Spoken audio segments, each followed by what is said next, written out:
Not all time in life is equal. We know this. If you want long-term balance and stability in your life or your business, you're going to have to work through temporary periods of imbalance to get there. I happen to be very good at temporary periods of imbalance, and I've done a good job of surrounding myself with people who have sort of a victory or death ethos as it comes to working through those tough times. About 10 or 15 years ago, when my mentors started hitting their 50s and 60s, I noticed that a lot of them were having their first heart attacks or strokes, or they're finding themselves in a situation where their quality of life late into life, when they should be enjoying the balance and the stability they were working for, is going to suck. It's just going to be terrible because of the condition of their bodies and what's happened working to that point. I realized I needed to make some changes, and I started seeking out people like our next guest, Rick Haddad. Rick had a major life-altering event occur on the battlefield in 2008 and since has dedicated his life to human performance optimization. His work is fascinating. He spent many years working for our federal government in DEVCOM and Army Futures Command as a GS-15. And then when he left the government, he went to work for a major university in the state of Massachusetts who has one of the largest in the country, if not in the world, research institutes focused on human performance optimization, the cognitive, the physical, the emotional capabilities of human beings, and the ways that you can deploy those best practices to bring those qualities out on the battlefield, in business, in the classroom, whatever the case may be.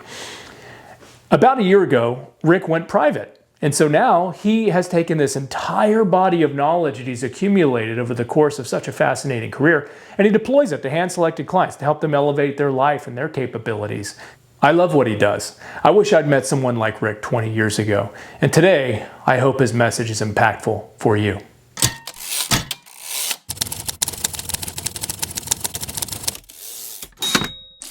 You are now listening to the Stark Lane Podcast. This morning, our run was absolutely beautiful. We're in Austin, Texas. The scenery's insane. You know, this is consistently on the Forbes list of the fittest cities in the country, which now I see why you do what you do, where you do it. Yeah, it's just absolutely beautiful. You know, I'm 58 years old, and I'm blessed to be able to say I'm a personal trainer in downtown Austin, here on Rainy and River Street, right on Lady Bird Lake. I'm privileged to be able to have a job like this. This is my work environment. This is my office. That does it no justice. Right. So who is Rick Haddad? How did you get here? Started as a Marine way back when in 1986. Did a few years in the Marine Corps. Ended up transitioning to the Army. Had a full career in the Army. I was an infantryman, a combat guy. Did some tours downrange, like you and I have talked about, like you.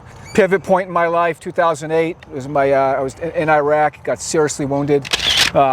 Which resulted in a long stay at Walter Reed. Was supposed to be a double amputee. You know, really the first really big change in my life from like. And you had a decision to make at that point. I did have a decision. Am I going to keep my left arm or left leg, and left arm and left leg? And I said, you know what? We're going to go for it. We're going to take the hard road, and we're going to rehab. And you know, for the next couple of years, it was really tough. You know, when you got young kids and a family at the time. You know, you try to make it look easy, but it was hard. That's when the hardening in my life began. But I was very fortunate at the time.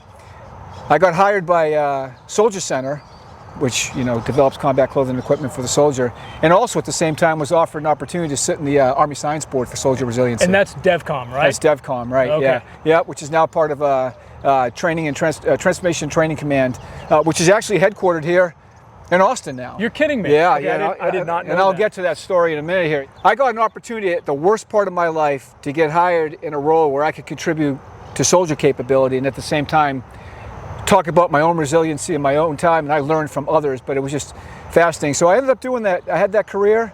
You know, I spent 15 years. I left for a short time, went into industry, worked at Reebok, worked in wearable electronics for a good friend of mine, Paul Litchfield. You may know him. He's the guy who created the Reebok pump.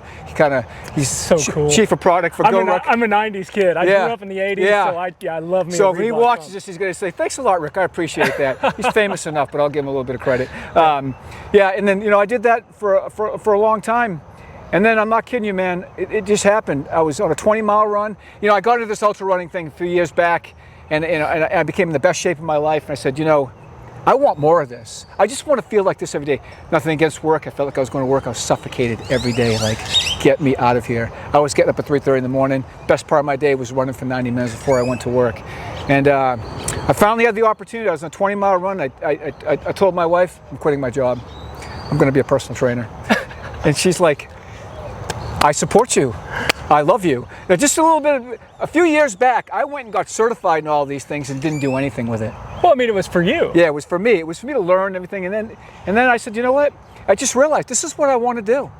I want to feel like this, like you and I feel right now, post 10-mile run, we're feeling, I know you feel as good as I do right now. We did a 10-mile run. 10-mile run. This guy's fast. Yeah. Good Lord, he's fast. Clarity, this guy, I tell you, big men can run, big strong guy. The clarity you have after a run, and it was you who said it. There's nothing you can't solve in a 10-mile run. There's nothing you can't think solve about in a everything. 10-mile run. You connect with yourself. I got to that point where I said, I want to do what I want to do. I want to contribute to someone's well-being. I'm 58. I've learned a lot. I've been through a lot. I've rebuilt my body back from being down to nothing. I was nothing. I could barely move. I couldn't walk. Someone told me I wasn't going to walk again. Then they said I was going to be on a cane, and then they said I was going to limp. All those things didn't happen. I said I want to take all the knowledge I have right now, my experience, and I want to give that back to others. I know that sounds corny, but it's true because I really feel that I've been blessed, or I have a gift.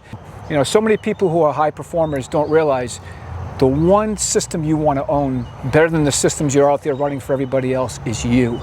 Your life system. You as a human, you are a system. And we forget about that.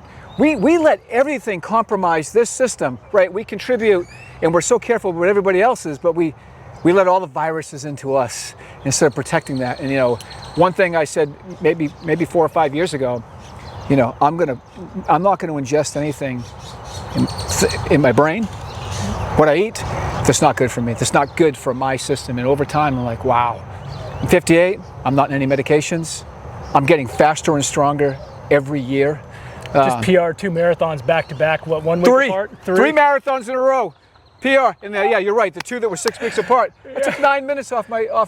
Good Lord. Yeah, it's and I'll tell you. Everybody has a life story. My story's not unique. There's been 50, 75,000 soldiers probably wounded during the Iraq-Afghan conflict, and people still getting wounded today.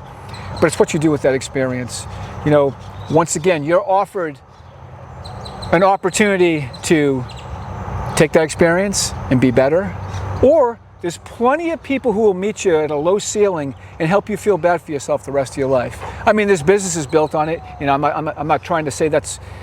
We're all entrepreneurs, I guess, to a certain degree.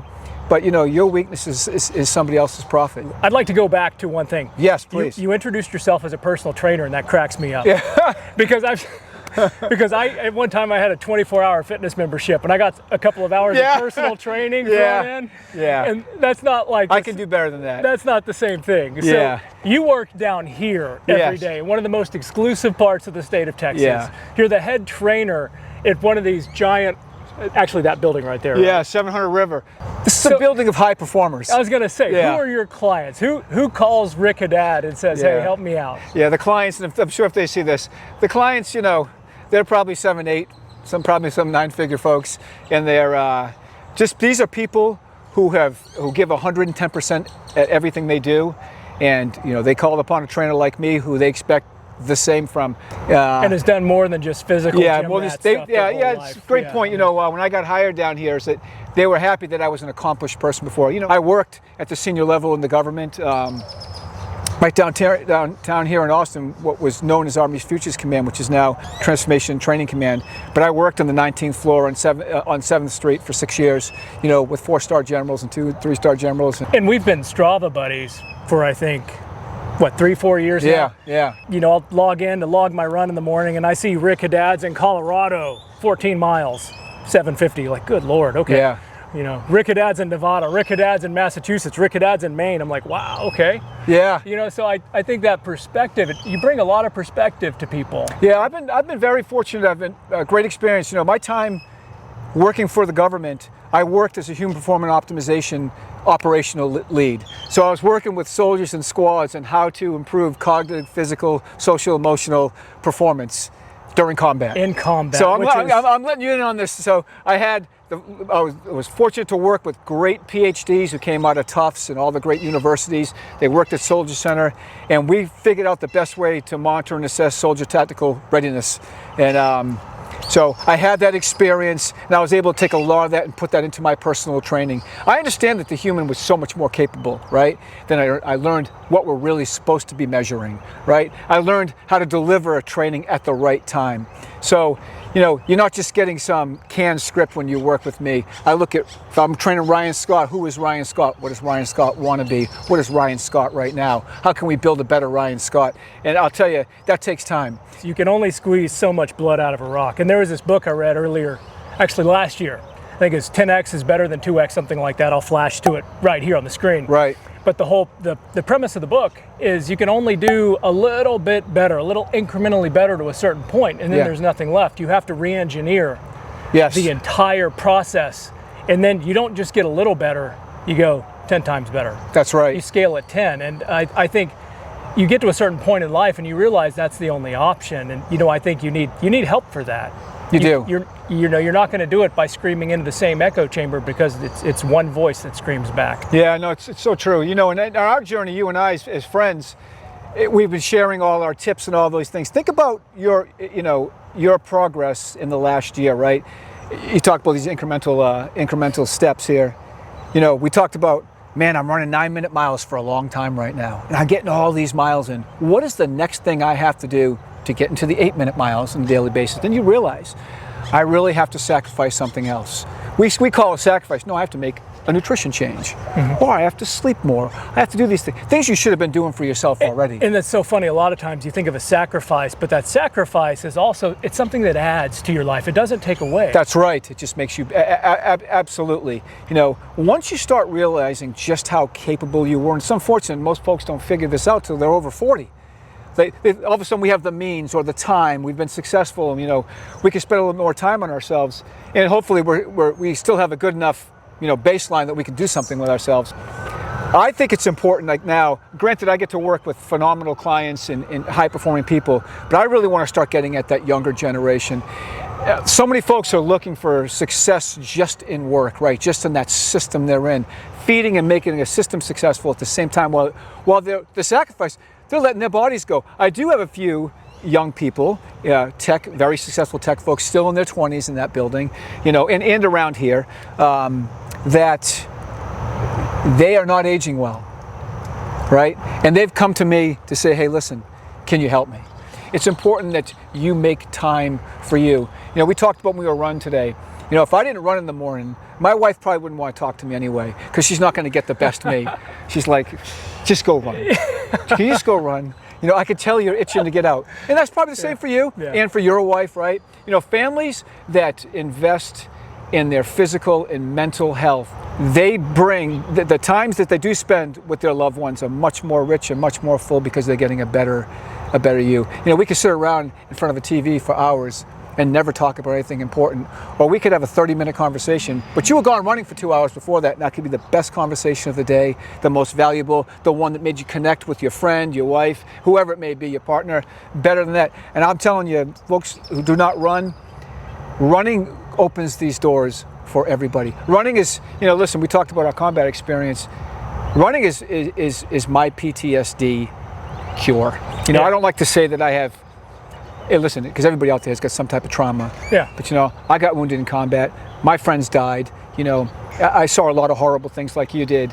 And this has been the outlet that's allowed me to, like, pull it all together, help it all make sense, make me feel good about me, say that I'm blessed to be able to continue to move like this, remind me that I have friends who are not here right now who would kill to take a step that I'm doing right now. So, you know, I'm a very lucky person. 100% with you. I think that's how I stay connected to it. And I hate that, the idea that for so many years, and I did it, I'm guilty, just like I think a lot of your clients, they wake up, they give their best to a job, to a company that no doubt values them as a high achiever. Sure.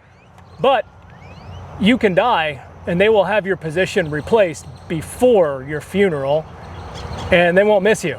That's true. And all the people that do really matter, you bring nothing home. Absolutely. You don't bring your best. You always bring your second best, and it's so unfortunate. You just said something. One of the conversations I had with Michelle when I made this transition is, you're right. I don't want to give second best to the people who I love and matter the most to me. Fact. If you're giving your best of you to something that does not love you back, I mean, look, I know we get paid, but that's not love. That's not like real, deep reciprocation.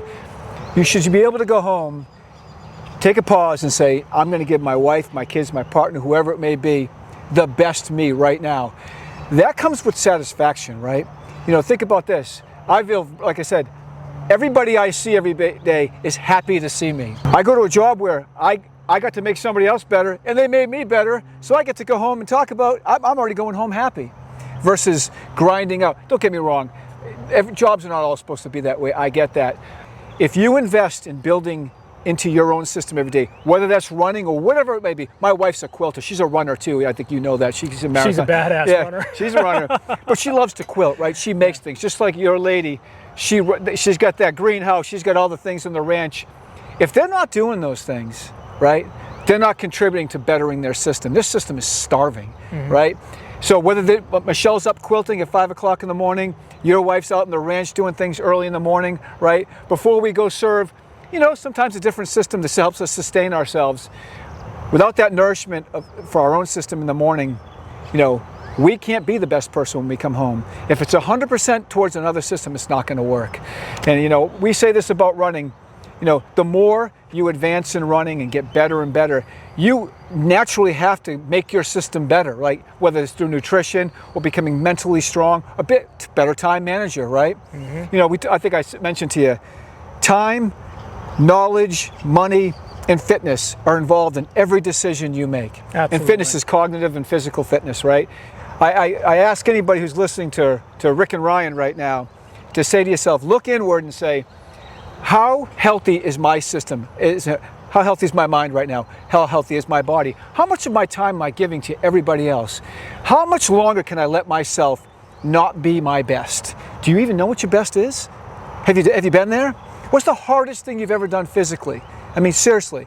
But get out there and challenge yourself, because there's nothing at work that's going to make you feel better than that. It's just not possible. When you're out in a long run for an hour or two, or you're quilting, or you're working on the ranch, you're finally alone. You can think about those things. You can actually finish the thought, right?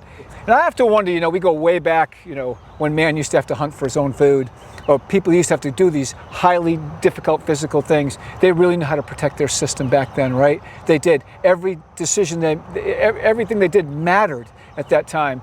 Like I mentioned to you earlier, we seem to have no problem poisoning our own system, right? Sometimes we look at all these influencers online. I think it's a great business, don't get me wrong. And I see a lot of them on the health and fitness side. And you see some stud or some studette, and they look great, beautiful, right? And they're talking about their product, right? How can you put anything into your body, a supplement, even a philosophy, right, if you're not whole to start? Think about this. There's no nutritional supplement that's going to work when you pour it into a garbage can. It's just a fact, man. And so all these influencers who look super hot and fit and everything, it's like, take my creatine plus, yeah, and put it into a dumpster. Hey folks, don't buy any of that stuff until you get yourself right, right? You don't even know if the supplement works unless you're whole and you're operating, your system is smooth. And you know how it fits into your world. That's right, man. You've got to know exactly how that fits into the puzzle. Yeah, exactly. So I always say, imagine being it, but the problem is we get so influenced, right? Before you know it, you get a shelf full of shit that you shouldn't be eating, right? You're like, I wonder why I got all these stomach problems. I can't stop going to the bathroom. This was supposed to fix my gut health. Yeah, they didn't tell you, don't take that supplement and eat a pizza afterwards. You know what I mean? Or have 6 beers, or it's funny, some of those influencers, I wish they would tell everybody, I look like this because I am up at 3:30 in the morning. Yeah. I have not let anybody else compromise my system. Because they know what they want out of life. That's right. They know exactly what they want out of life, and they know how to get there, and they built the system to achieve it. Yeah, and one thing I've learned, it's interesting, for those folks out there, because I know you got a great audience, is that if you're over 40, you've been if you're successful, whatever that even means is, listen, if you want to get control of your health, get a DEXA scan, and get a good blood panel, 120 blood markers, Function Health, one of those places. You take those two things, you pretty much can operate on your own. Everything's, it's going to tell you a whole story. It's a fact. I would say those are life's report cards. And just so you know, from my clients here, they all get the DEXA scan done. And I was about your age when I realized the most important thing in my life is protecting my own system. It's the longevity business right now, health span versus lifespan, right? Call it what you want, but think about this. For you folks out there who just want to start running or do something like this, once you get this, you're never going to want to give it up.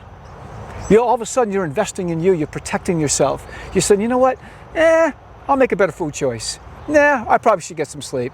Maybe I don't need that drink because I want to be able to run tomorrow because I have to run 5 seconds faster and my Strava post really matters. It's really the truth. You've got an entire accountability community around you now. It's true. It's like, hey, people in Strava like, I didn't realize Rick skipped 3 days of running. No, Rick didn't. Rick had a bad run. He wasn't going to post it. He's not going to have it because I may be influencing somebody out there, but it's so true too, man. But I'm pretty excited today. I got to post with Ryan Scott. This is good stuff, man. This is fun. For all the people that would look at you and what you're doing now, and they would say, oh, it's just vanity, he's just conceited, he's just into the way he looks. Well, actually, nobody would ever look at you. Yeah, they're not saying that.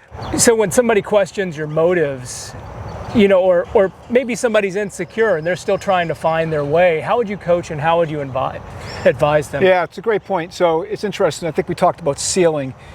One of the things we're fighting right now, just to your point, is that you have so many people out there influencing others, right? Yeah. Or this looks like, oh, what a great life. You're a personal trainer. You get to do this, do that. Listen, I'm here and I'm doing this because I want people to experience and feel the gift that I have right now. I have a freedom that other people don't have. I'm 58. I'm healthy.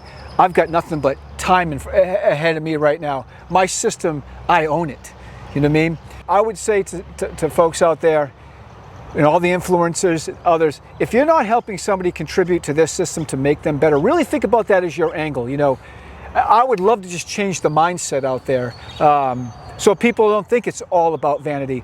Because yeah, you're right. We've been conditioned now to look at the beautiful woman or the guy who looks like a stud to say, I don't have to look like that. No one's saying you have to look like that, but you do want to be healthy.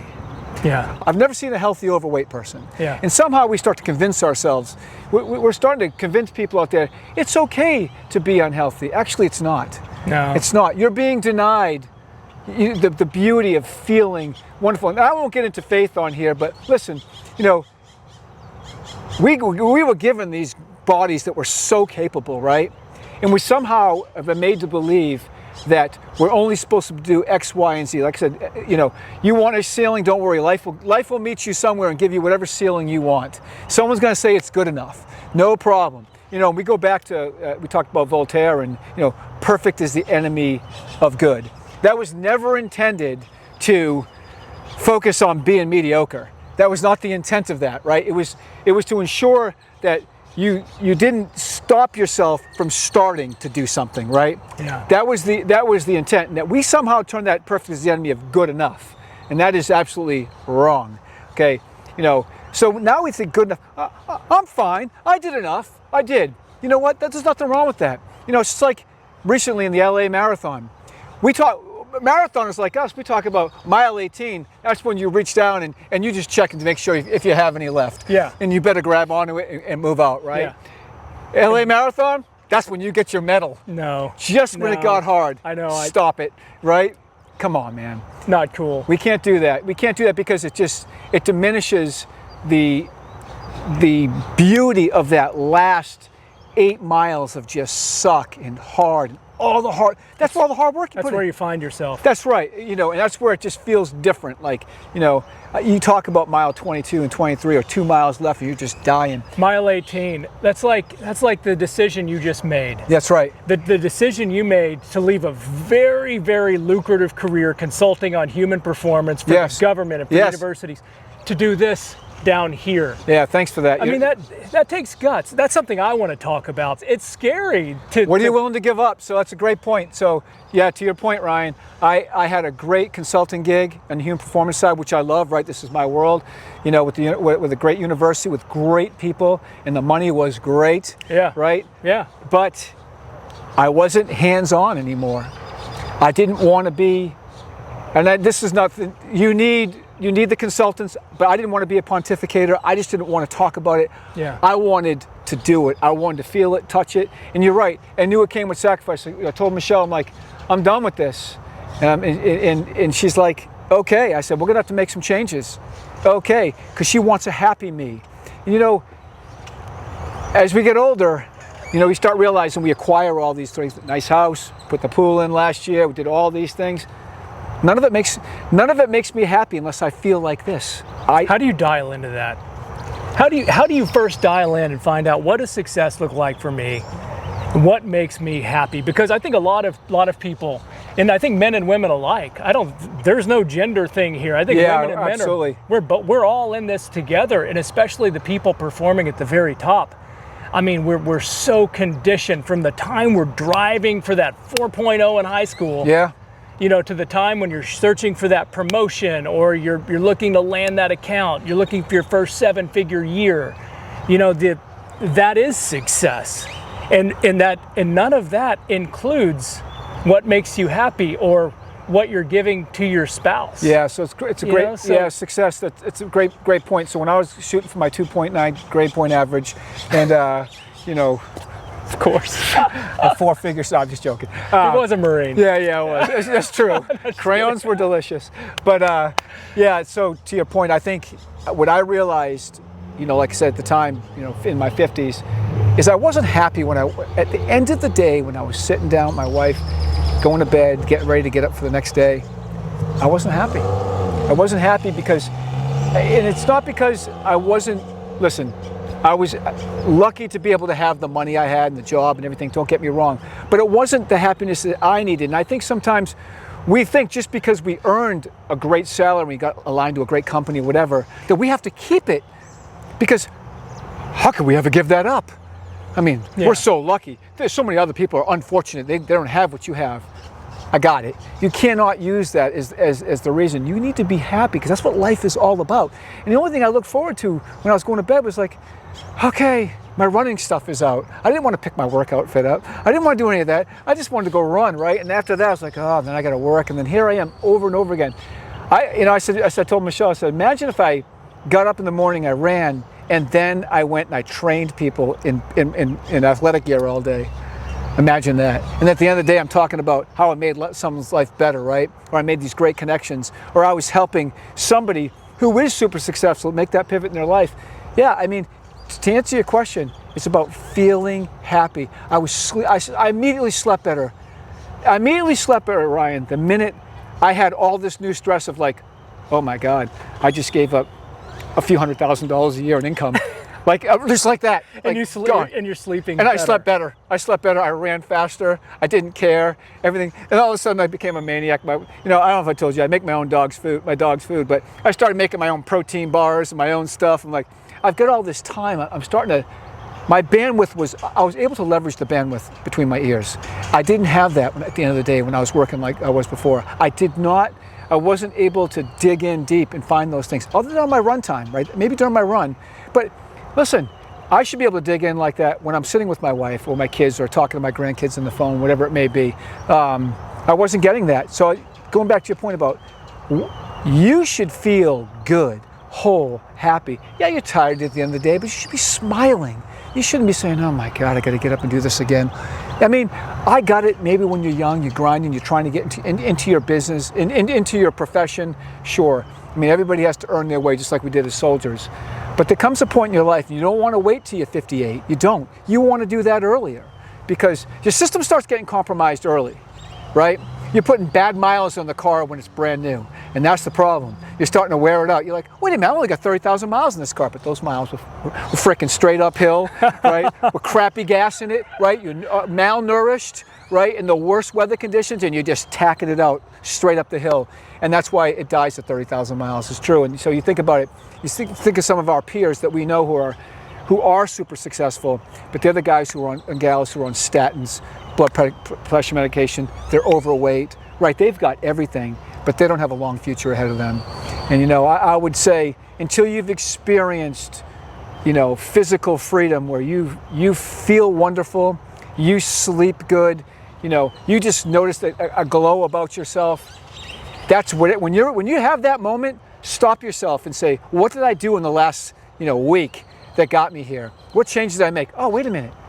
Maybe I wasn't around comfortable people all week. I was around different people who were, I don't know, bringing a positivity to my life or something like that. And that's one thing I noticed too. And I'm not saying I don't love everybody, but you know, you are who you surround yourself with. Yeah, it's a fact. So, you know, that's one of the things that I've taken. I'm not ready to, you know, fold everything and go 100% in on art and media.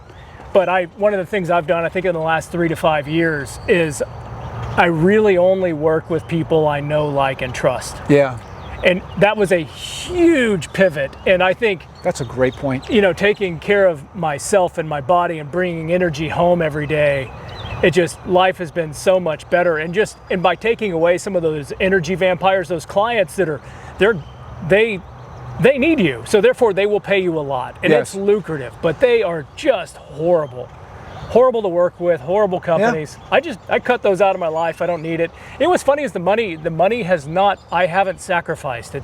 I'm actually doing better focusing on the people that I enjoy being with. You think you have to eat the shit by the spoonful to make good money or to have a certain good life, but that's not reality. No, it's not reality.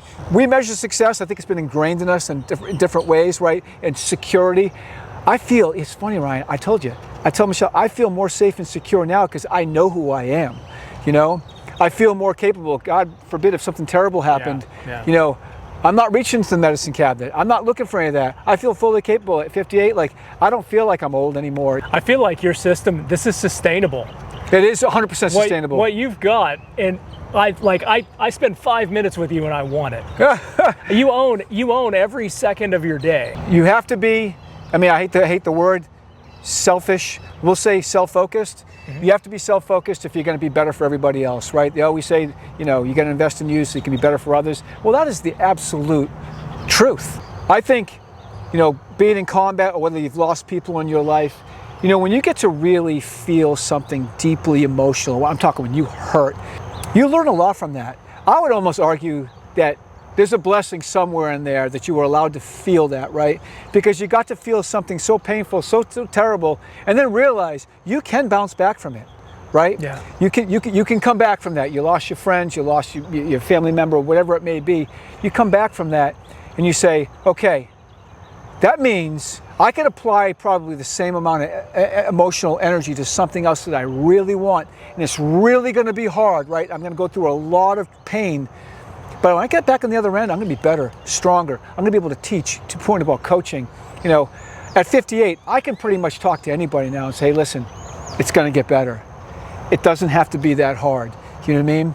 You will overcome your injury. I can say this. You know, you look at my scars. A lot of folks can't see this, but I am, you know, I'm top. Oh, that's pretty awesome. Yeah, I got some winners here, right? And a buddy of mine called me 2 weeks ago and said, hey, I have a friend of mine. She was an active woman, got hit on a bicycle. You know, she was biking, you know, just out there training, and got hit she had the same compound injury to her leg like I did. Devastated. Oh my God, my mobility is gone. And I thought, and he goes, will you give her a call? Will you talk to her?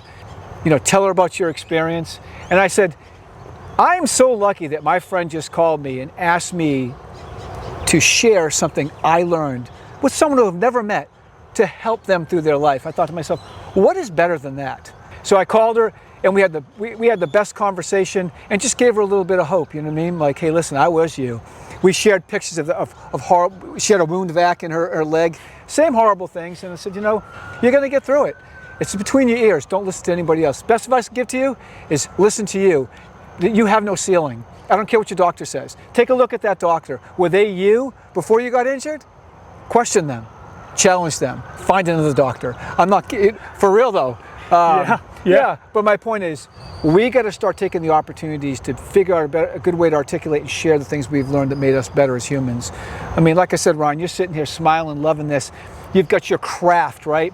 You know. Well, and I'm with someone who clearly has inspired the hell out of me for the last 5 years. Appreciate it. I appreciate that. And likewise, you know, every time I'm watching those things on the ranch, I see you with your horses and everything else. I'm like, how many things is this guy managing at one time? I mean, seriously, you got up and ran. Your wife's doing all kinds of crap on the ranch. You're doing that. You're running your business. You know, and all of a sudden I realized you just had a podcast. I'm like, it's once again, you're able to do all those things. And some people just can't slog through an 8-hour day.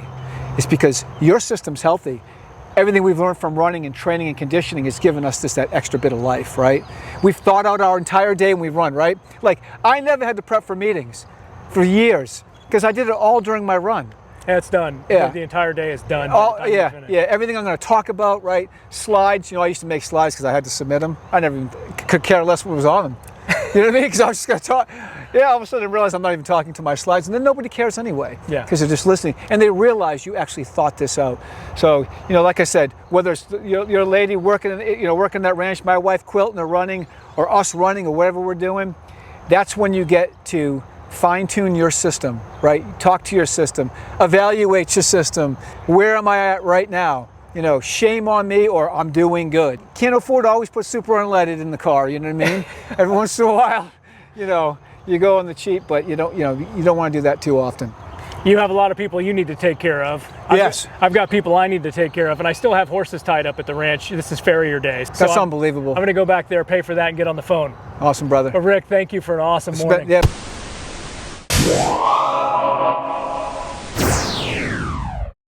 This has been the Stark Lane Podcast. You can find us on YouTube, Spotify, and wherever you find the programs to elevate your career and your passions. Now, get back to work.